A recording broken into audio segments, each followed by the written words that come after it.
배나TV를 위해서 구독 신청 꼭 해주시고 광고도 끝까지 꼭 봐주십시오.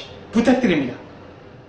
마이클 리 선생님과 이춘근 박사님을 한자리에 모셨습니다. 안녕하십니까? 예, 안녕하십니까? 두 분 오늘 처음 뵙는 사이시죠? 예. 네. 근데 마이클 리 선생님께서 이춘근 박사님을 꼭 한번 보고 싶다고 저한테 말씀하시고, 그래요, 예. 이춘근 박사님도 마이클 리 선생님을 꼭 한번 만나게 해달라고 부탁을 하셔가지고, 예. 네, 오늘 이렇게 자리를 엮었습니다. 두 분은 어떻게 그렇게 한 번도 뵌 적이 없는데 서로를 흠모하셨나요? 요새 그 세상이 네, 하여간 책, 예, 저는 책으로 그래서 마이클 리 선생님 처음 보지만 얼굴 알았습니다. 네. 책에 사진이 있는 거 보고 제가 저 책을 읽고서 전 이 애국자가 여러 곳에 있구나라는 생각을 했는데 네, 마침 그 장 박사한테 마이클 리 선생님 아시냐고 그랬더니 자기가 만나게도 해줄 수 있다고 그래가지고 네. 오늘 이런 자리가 생긴 것 같습니다. 마이클 리 선생님은 이춘근 박사님을 어떻게 한 번도 뵌 적이 그동안 없는? 네. 내가 세종연구소에서 있을 때부터 네, 이춘근 박사님이 쓰시는 글을 계속 읽었어요. 예. 읽고서 매번 그 감명을 받았는데 내가 이 박사님을 내 별명을 지었습니다. 혼자서 이제, 네. 네, 뭐라고? 이춘근 박사는 대한민국의 조지 프리드만이다. 21세기의 노스트라다무스로 불리는 국제정치학자. 그러니까 네, 그 조지 프리드만. 이분이 세상을 보는 안목이나 그 감각이 네. 너무나 정확하고 또 너무나 감격적이기 때문에 평소에 늘 이분 한번 봤으면 하는 네. 그런 생각을 알고 있습니다. 두 분이 이게 지금 첨단 트렌드를 따라가는 건데 혹시 아십니까? 첨단 트렌드를 갔어요? 그 태양의 후예라는 드라마 보셨나요? 봤습니다. 네. 그 송중기랑 진구랑 네. 그 남자 둘이 네. 진한 우정으로 어울리는 거. 네. 요거를 이제 브로맨스, 네. 브라더와 로맨스를 합쳐갖고 브로맨스라고 하는데 네. 두 분한테 제가 그런 인상을 강하게 받아서. 네. 뭐 처음 뵙는데 글로는 익히 알았으니까 네. 알죠. 어떤 분이라는 거, 예. 생각이 어떻다는 거. 우리 또 이제 그 미국에서 이제 오랫동안 그 일하시고 네. 은퇴한 다음에 그 사모님하고 여행하는 얘기 이렇게 나오고 또 뭐 시 쓴 거 보시고 제가 이제 읽고 아주 감동받았습니다. 그리고 이제 은퇴하셔가지고 알래스카에 그 이제 갔다가 거기가 네. 좋은 것 같아가지고 집을 마련해 놓고 거기서 책도 읽고 글도 쓰고 그 연구도 하고 그런다는 네. 거 보고서 나도 그 알래스카 한번 가보고 싶다는 생각도 하고 그랬었습니다. 언제 기회가 되면. 네. 좀 이 멋있는 것 같아가지고. 네. 예, 더 이상 계속하면 이제 제가 질투심을 강하게 느낄 것 같아서 여기까지만 하고요. 마이클 리 선생님, 북한이 얼마 전에 잠수함에서 미사일을 발사했습니다. 네. 요거를 어떻게 봐야 될지 좀 그러니까 분석해 그 주십시오. 제가 전문가는 아니지만은 네. 상식적인 법에 대해서 얘기를 하겠습니다. 이게 북한은 잠수함이 한 척도 없습니다. 의외네요. 사람들이 아이고 텔레비에서 북한 잠수함에서 뭐 70몇 척 발사하는 있네. 거 봤다 그런데 왜 잠수함이 없다 그러니까 북한은 잠수함이 없고 잠수정이 있습니다. 네. 그 잠수함이라는 명칭을 붙이려면은 적어도 3,000톤급 이상의 잠수함이 되는데 3,000톤급 이상이 아닌 잠수함이 아닌 잠수정에서는 유도탄 발사가 기술적으로 불가능합니다. 네. 그리고 북한은 가지고 있는 잠수정은 전부 연애 전을 위한 잠수정이지 심해 작전을 할 수 없습니다. 인근의 작전용이지. 예, 네. 연애 작전입니다. 그런데 이번에 그 북한에서 쓴 그 유도탄 발사를 보면요, 그 가짜라는 인상을 크게 줍니다. 가짜입니까? 예, 네. 왜 그런 거니? 가령 그 유도탄을 그 잠수함에서 소위 네. 잠수정이 아니고 제대로 쐈다면 잠수함에서 심해서 쐈다고 하면은 모든 경우에 일단은 유도탄이 수상에 올랐을 때 네. 그 유도탄의 하부가 약간의 진동이 있습니다. 네. 파도 때문에. 그리고 그것이 정돈이 된 다음에 직상을 하게 됩니다. 근데 이번에는 그게 없었어요. 네. 직상을 했거든요. 거기에 의심이 가고. 또 두 번째는 그 이번에 유도탄 발사했을 때 많은 사람들이 의심하기를 어떤 근해, 수심이 낮은 근해에서 발사 장치를 묻어놓고 거기서 발사한 게 아니냐 그런 의심이 있는데 내가 그걸 믿는 이유는 이번에 그 비디오에서 나온 거 보니까 유도탄이 올라왔을 때 네. 수면 위에 까만 것이 푹 솟아 올라왔어요. 까만 것이. 그것이 밑에 버럭이 올라왔다는 얘기입니다. 그러니까 분명히 그건 북한이 조작이고 우리는 거기 속았다. 그런 얘기를 내가 하고 싶습니다. 그 잠수함이 아니라 잠수정이다.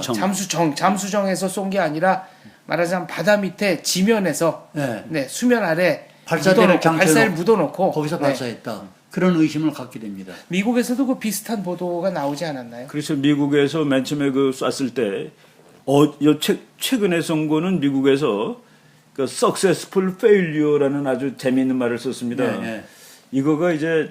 이거는 뭐 가짜는 가짜 같은데, 그래도 물 위에서 나온 다음에 그 엔진이 점화되는 그 장면이 있는 걸 네. 보고서 그게 기술이 어느 정도는 있는 거다 하는 그런 의미에서 우리는 실패라고 발표했죠, 한국 정부는. 그 거리가 30km밖에 못 날랐다. 그래서 실패라고 했는데, 그거는 완전히 실패라고 보기에는 일단 날아가서 불을 뿜었다는 그 사실이 놀라운 거고, 전번에 했을 때 미국에서는 잠수함에서 쏜 거가 아니라 물 밑에다가 그 평평한 그걸 갖다 놓고 거기서 쏜 거다라고, 네. 잠수함이 아니라. 그런 식으로 이제 얘기를 했기 때문에 그거는 뭐 가짜라고 이제 볼 수 있죠. 그리고 가짜라고는 하더라도 일단은 그 유도탄이 솟았다는 그 자체는 네. 어느 정도 기술이 그 테스트 과정을 거쳤다는 그렇죠. 물에서 의미에서 쏜 거가 일단 됐으니까. successful failure라는 말이 정확한 표현 같습니다. 그렇습니다. 네. 마이클 리 선생님은 최근에 전국 각지로 강연을 다니시는데 네. 때에 따라서는 금년 안에 김씨 왕조가 붕괴한다라고 단언을 하시기도 합니다. 네. 듣는 사람 입장에서는 아주 속이 시원합니다만 네. 그 근거가 뭔지 베나TV 시청자들도 궁금해합니다. 그러니까 제가 볼 때에 모든 여건, 국내적인 여건, 국제적인 여건을 볼 때는 북한이 지금 막바지에 와 있는데 네. 북한이 할 수 있는 일이 별로 남아있질 않아요. 소위 벼랑 끝 정수를 해서 많이 서방 세계에 공갈도 치고 뭐 별짓을 하였지만은 북한이 향후로 할 수 있는 일이 선택이 아주 좁아졌습니다. 네. 그리고 이번 7차 전당대회를 5월 6일 날 한다고 하는데 이제 그것도 결과가 어떻게 될지 우리가 주셔야 되겠지만은 그 현재 김정은이의 위상을 북돋기 위해서 뭔가를 해야 되겠는데 네. 7차 36년 동안 하지 못했던 전당대회를 이번에 한다는 것은 김정은이 위상을 위한 그 하나의 행사 같고, 그리고 5차 핵실험을 한다고 하는 것은 해도 불리하고 안 해도 불리합니다. 왜 그런 거니? 하게 되면 외부의 압력이 배가 돼요, 앞으로. 네, 국제사회 압력이. 네. 안 하게 되면 국내 붕괴가 더 빨라져요. 김정은이가 응집할 수 있는 내세울 자랑거리 하나도 없습니다. 네. 국민 앞에. 그러니까 유도탄을 발사해도 북한은 불리하고, 안 하면 내부에서 문제가 생기고 하면 외부에서 문제가 생겨요. 네. 그런데 그 이상 더 중요한 이유는 현재 미국이나 한국, 국제사회, 특히 중국에서 북한을 향해서 가하는 그 압력이 아주 심도가 높습니다. 그런데 어떤 면으로 계산을 하더라도 북한이 더 이상 갈 것 같지 않습니다. 그런데 국제 정세 모든 것을 종합해 볼 때는 내 개인적인 판단으로는 불언간 북한이 종말이 오지 않겠나 그런 생각을 해보는 것입니다. 단언은 않습니다. 네. 그러나 그렇게 될 것이라는 심정이 자꾸 옵니다.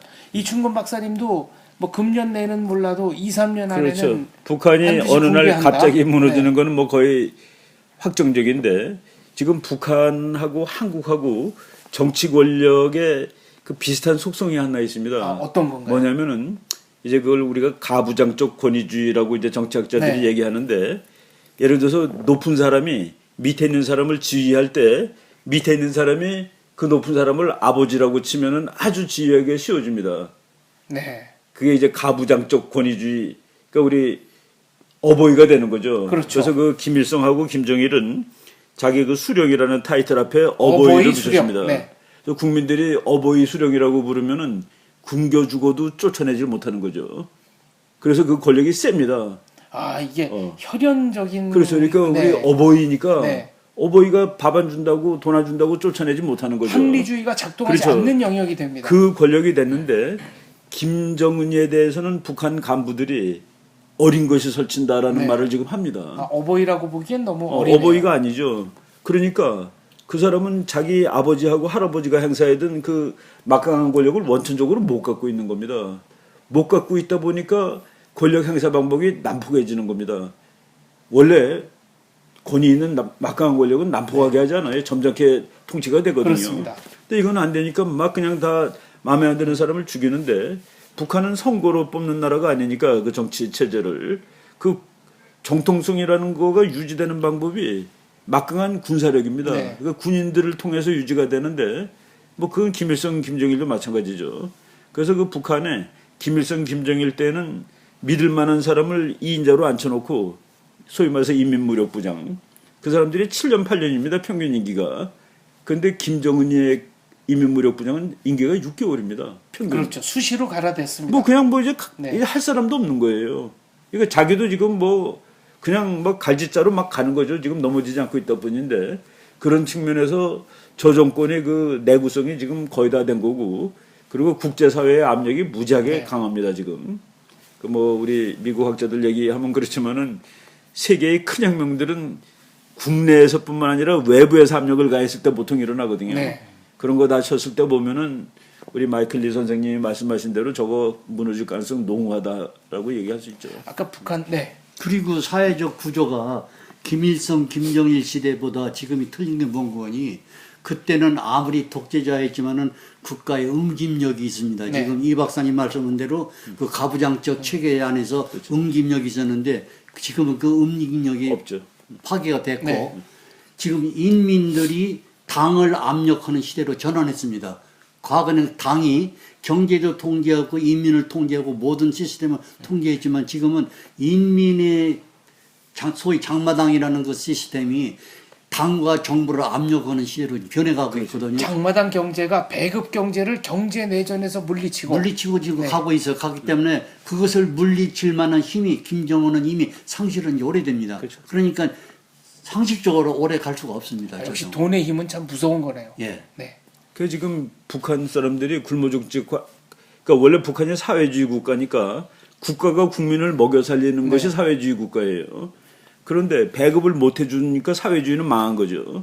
배급을 못 해주니까 국민들 보고 알아서 먹고 살라고 그랬더니만은 이 사람들이 알아서 먹고 사는 거예요. 또 네, 보니까 장마당에서 뭐, 장마당에서 네. 어떻게든 내다 팔 건이 있으니까요. 그렇죠. 그러니까 그 장마당에 있는 사람들은 김정은이가 간섭만 안 하면 되는 겁니다. 네. 그냥 내 먹고 사는 데만 놔둬라. 그러면 국민하고 정부하고가 이제 달라진 거죠. 과거에는 이게 어디까지 가겠습니까? 과거에는 당원이 되려고 뇌물을 그렇죠. 썼는데 요새는 당원에서 빼달라고 뇌물을 그렇죠. 쓴답니다. 그래요. 네. 갈 때까지 간 거라는 예. 얘기네요. 그러니까 국민하고 국가하고 그 국민하고 정권하고 이제 서로가 이제 떨어진 거예요. 네. 그러니까 국민들이 김정은이가 전혀 필요하지가 않은 겁니다. 그러니까 너가 간섭을 안 해야지 우리가 살 수 있다 하는데 그런 정치 체제가 언제까지 버틸 수가 있겠냐는 거가. 그러니까 그 탈북자들과 대면했을 때 하는 얘기가 있어요. 직접 들은 네. 얘기입니다. 그런데 그 우리가 텔레비에 보면은 김정일이가 나오면은 그 간부들이나 인민들이 막 물개 박수 치는 거. 네. 열광 치는데 저거 다 허상이다 이게요. 저기서는 그렇게 하고 집에 돌아가면 저 개새끼 그런답니다. 그렇죠. 그거는 후지무도 겐지의 회고록이나 거기도 나오죠. 신상호 예, 최은희 최은희 회고록에도 나오죠. 예. 그렇죠. 김정일 자신도 그걸 알고 있었다고요. 예. 저거 다 가짜예요, 그랬대잖아요. 네. 신상호 내가 건너. 텔레비에서 그거 했습니다. 신상욱 보고 김정일이가 네. 그 기쁨조 춤추고 그 하는데 신상욱 옆구리를 푹 찔르면서 저거 다 가짜야 그랬다. 네. 야, 그 신상옥 그 감독도 여담이지만 실향민이고 네. 북한에 끌려가서도 5년간 탈출을 반복하는 바람에 네. 네, 교화를 좀 세게 받았더라고요. 네. 자, 그러면 김정은은 이제 뭐 금년이 됐든 내년이 됐든 실각은 확실한데 사망합니까? 망명합니까? 그런데 그것은 우리가 점을 칠 수가 없어요. 네. 점을 칠 수가 없는데 현재 북한의 현 체제는 상당히 불안한 건 사실입니다. 불안한데 그 불안이 어떤 형식으로 끝날 것이냐 네. 이게 문제입니다. 그런데 또 한 가지 우리가 주목해야 할 일은 그럼 김정인이가 제거된 뭐 실각을 하건 뭐 암살을 당하건 김씨 왕조가 무너지고 무너진 다음에는 후계가 누구냐 네. 이렇게 묻는 사람이 있는데 중국이 혹시 북한에 뭐 내가 진군하지 얘기를 않겠나? 조금 더 계속할게요. 네. 김정은이 후계는 없습니다. 반드시 없습니다. 네. 그러면 어떤 체제가 대두하느냐? 집단 체제로 갈 수 있다는 말이 많이 있어요. 집단 체제로 갈 수 있다는 말이 있는데 내가 볼 때는 현재의 북한의 김정은을 둘러싸고 있는 그 실세들이 구조가요. 네. 집단 체제로 갈 수 없습니다. 당분간은 갈 수 있어요. 그러나 그것이 곧 파괴가 됩니다. 네. 왜냐하면 서로 감시하는 구조입니다. 지금. 권력 감시. 그러면은 북한이 조기에 무너진다를 좀 저희도 느낄 수 있는 어떤 시그널 몇 개만 좀 힌트를 주시면 안 되겠습니까? 전직 CIA 요원의 감으로서 요거를 좀 주목해봐라. CIA 요원이란 감각은 내가 없는 것이 내가 그 우리 기관을 떠난 지가 16년이나 돼서 아, 그래도, 잘 모르지만은 네. 자간 그 국제 정세 돌아가는 걸 볼 때는 우리 쪽 소위 우방 지역이죠. 네. 미국이나 한국 뭐 EU나 일본 이쪽 세력이 저쪽에 그 북한을 향한 그 압력이 역대 최고조에 달해 있습니다. 그런데 한 가지 특이할 점은 그렇게 북한을 감싸던 중국이 돌아섰습니다. 돌아선 이유는 우리 이충근 박사님한테 내가 그걸 배웠어요. 미국의 경제의 변화가 오니까 네. 중국이 떨었어요. 떨어서 미국과 같이 미국의 전략에 합류하지 않고는 우리가 살아나갈 길이 없다는 걸 느낀 중국이 그때부터 중국을 갖다가 몰려고 압력을 가기 시작합니다. 아, 북한을 멀리 네, 하고. 북한은. 네. 그러면은 톡까놓고 얘기해서 중국이 북한을 멀려면요 북한은 오래 못 갑니다. 중국도 이제 참 딜레마가 돼 있을 딜레마가 거예요. 돼 있습니다. 이 북한을 살려주자니 미국한테 야단 맞을 것 같고 또 저거 없애자니 또 자기도 또 그러면은 6.25 자기 때도 코가 석자가 자기 되면, 코가 석자가 네. 되고 그 그런데 이제 결국은 중국도 내가 늘 강조하지만은 지금까지 전략에서 탈피해야 되고 네. 통일 한국과 미국과의 소위 경제적 평화 공존하는 쪽으로 가야 중국도 편하고 동북아시아 그 안보 관계도 좋아질 것 같아요. 그래서 아마 중국이 그 눈치를 챈 것 같습니다. 아까 제가 이제 잠깐 여쭤보려다가 지나갔는데 북한이 붕괴하고 김씨 왕조가 무너지면 중국이 압록강 두만강을 넘어서 이른바 치안 유지를 목적으로 좀 진군에 들어올 가능성 없습니까? 없습니다. 아, 전혀 없습니다. 전혀 없습니다. 네. 중국도 그걸 공언을 했고요. 우리는 개입하지 않는다고 공언을 했고 또 우리가 판단할 때에 중국이 개입을 한다고 하면 천상 한미 연합군과 군사적인 충돌이 생깁니다. 마찰이 생깁니다. 그러면 중국이 과연 그 막강한 미국과 군사적인 마찰을 감행할 것이냐 나는 부정적으로 봅니다.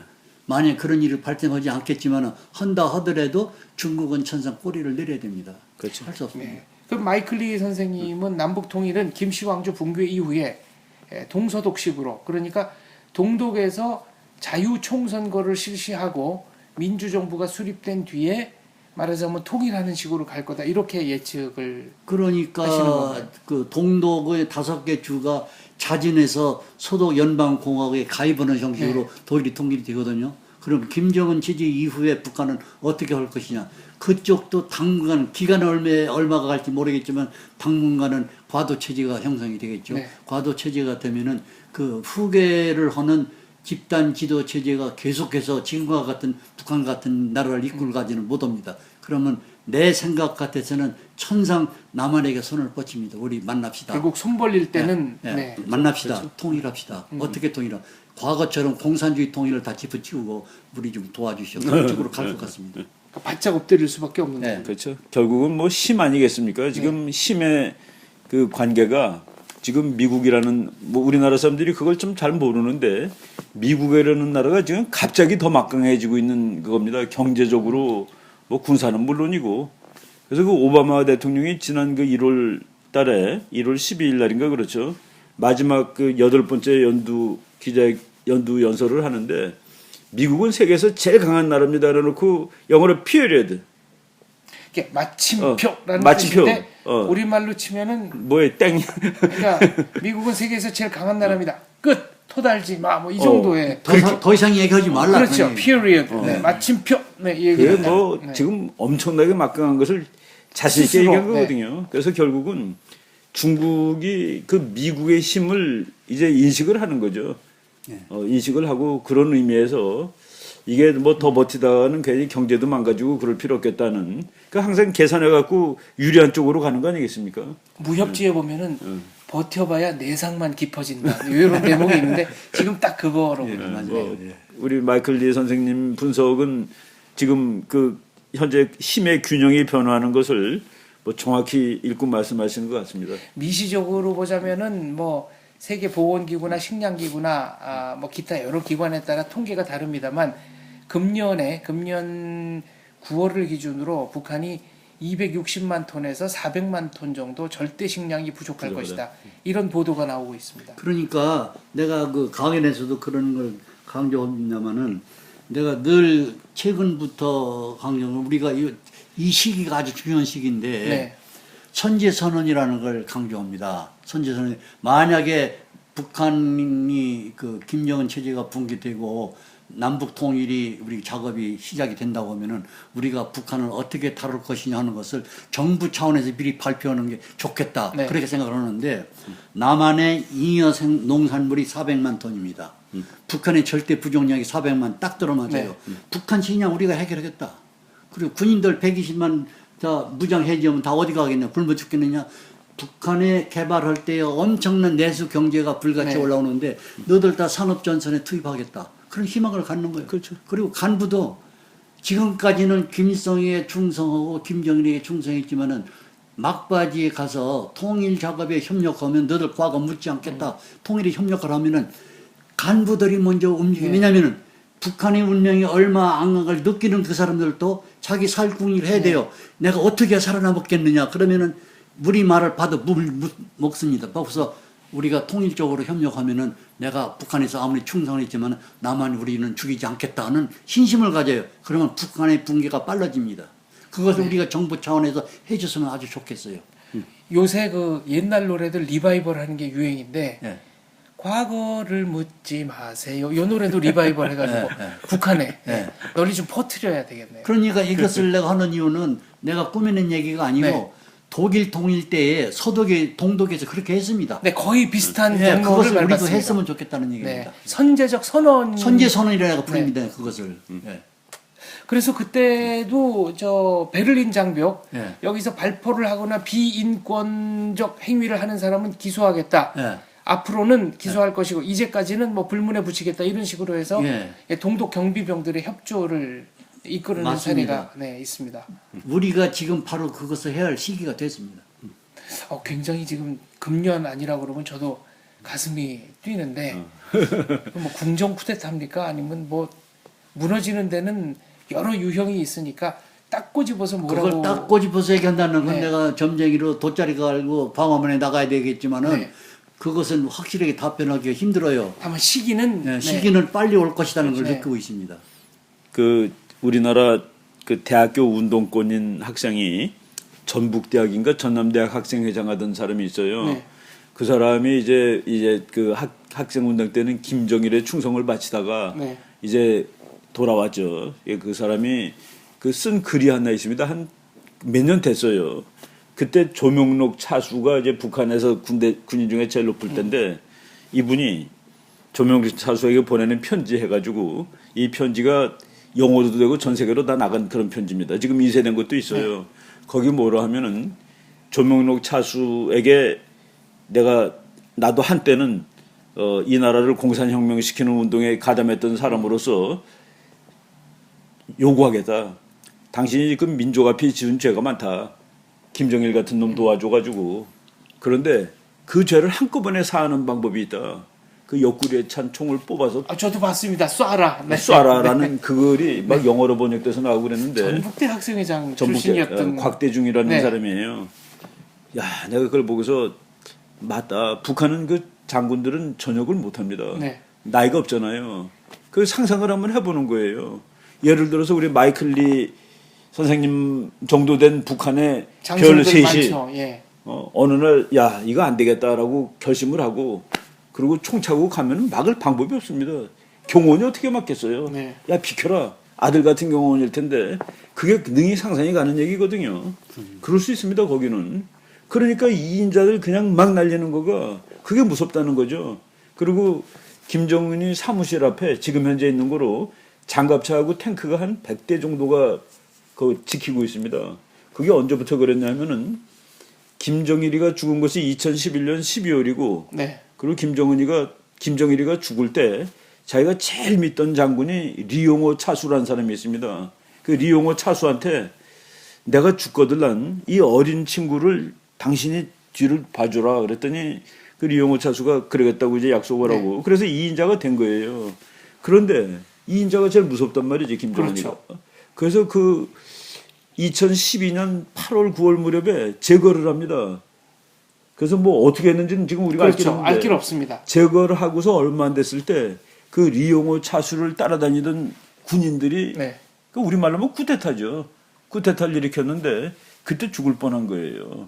그래가지고 그때부터 자기 집 앞에 탱크를 100몇 대 갖다 놓고. 100m 갖다 놓은 거예요. 아니 이 세상에 어느 대통령이 집 앞에 탱크를 100대씩 갖다 놓고 있습니까? 더군다나 대통령이면 군인의 제일 높은 사람인데 그게 지금 그 그림만 보면은 이게 지금 뭐 끝나가고 있다라는 그 증명사진이 되는 거죠. 네. 자, 북한 붕괴가 머지 않았음을 알리는 징후들이 속속 드러나고 있는데요. 마무리는 훈훈하게 하겠습니다. 두 분이 오늘 처음 이제 직접 대면하신 건 처음이니까 피차간에 느꼈던 그 흠모 지정을 공개적으로 말씀하시는 걸로 하고 마무리하겠습니다. 먼저 이충근 박사님부터 마이클 리 선생님. 뭐 우리 이렇게 책 보다 보면은 그 학자들은 다 그래요. 책 좋은 거 보면은 막 기분이 좋습니다. 감동도 받고. 근데 저는 그 저걸 읽으면서 우리나라 사람이 참 그렇게 정말 미국으로 치면 greatest generation이에요. 2차 대전 한 세대입니다. 그죠? 우리나라는 6.25하고 정말 어렸을 때 정말 봄에 밥 굶고 말이죠. 보릿고개 넣고 학교 못 가게 하고 형이 그런데 거기서 그 서바이벌 해가지고 공부하고 그 미국하고 같이 있다가 미국 가서 그 세계적인 정보기관에서 평생을 또 대한민국을 위해서 일하시고 그래서 저 글을 읽으면서 이게 어떤 한 개인의 이야기라기보다도 우리 선배 세대가 이 조국을 이렇게 살아왔구나 하는 그것을 느꼈습니다. 보면서. 근데 참 오늘 이렇게 만나 뵈니까 참 뭐 반갑고 존경스럽습니다. 네, 마이클 리 선생님도 이충근 제가 박사님께 평소에 그 이충근 박사님이 쓰는 글을 인터넷에서 통해서 계속 읽었는데 내 감각으로 느끼기는 대한민국에 많은 학자들이 있지만은 이 박사님의 그 관점은 가장 핵심을 찌르고 정확한 판단을 하기 때문에 이분은 대한민국의 조지 프리드만이다 이렇게 별명을 주면서 늘 평소에 보고 싶었습니다. 그런데 최근에 장 박사님하고 둘이 인터뷰하는 걸 유튜브에서 보고서 야 과연 이분은 틀림없이 대한민국의 조지 프리드만이다. 내가 꼭 한번 뵈야 되겠다. 그래서 만났는데 우연히 오늘 이렇게 만나게 돼서 너무 기쁩니다. 네. 마지막에 센스 있게 배너TV 광고까지 해주셔서 정말 감사를 드리고요. 사람끼리 만나서도 대화를 하지만 책과 책끼리도 대화를 합니다. 여러분께서도 책 속에 길이 있다는 사실 다시 한번 생각해 주시고 나중에 마이클 리 선생님과 이춘근 박사님을 직접 뵙기를 원하시는 분들 제가 한번 날 잡아서 금년 하반기쯤에 공개 강연회 한번 마련해 보도록 하겠습니다. 오늘 말씀 감사합니다. 잘 들었습니다. 고맙습니다. 네.